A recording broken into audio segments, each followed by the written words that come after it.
ওয়েদারটা পুরো মেঘলা মেঘলা, দেখুন আকাশে কত সুন্দর মেঘ করে রয়েছে আর এত সুন্দর পরিবেশ।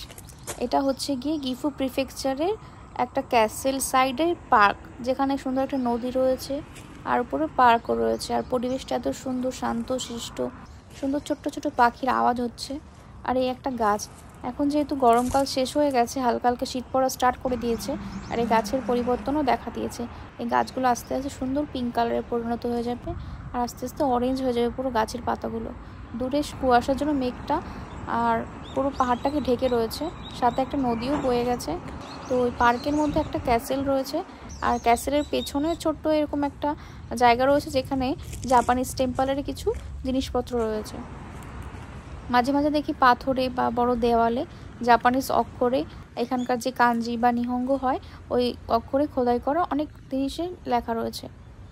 এখানে একটা জায়গা দেখলাম যেখানে বিভিন্ন পাথরের মূর্তি রয়েছে। মূর্তিগুলোর কোনো মানে সাইজ বা শেপ নেই, কিন্তু দেখলাম ওইগুলো রয়েছে। আর এই যে সেই ব্যাকের ক্যাসেলের কিছু একটা পার্ট যেখানে এরকম রয়েছে কাঠের ঘরের মতো, আর একটা জিনিস যেখান দিয়ে জল বেরোচ্ছিল, ব্যাপারটা বেশ ইউনিক লেগেছে।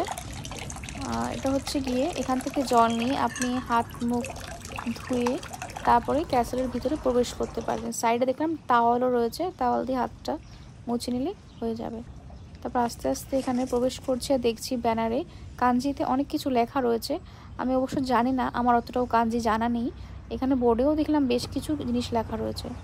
তো ভেতরে দেখি এখানে ছোট্ট ছোট কাঠের মূর্তি রয়েছে, দু একটা হয়তো পাথরে রয়েছে, কিন্তু ব্যাপারগুলো খুব সুন্দর, ছোট্ট ছোট্ট করে খোদাই করা রয়েছে।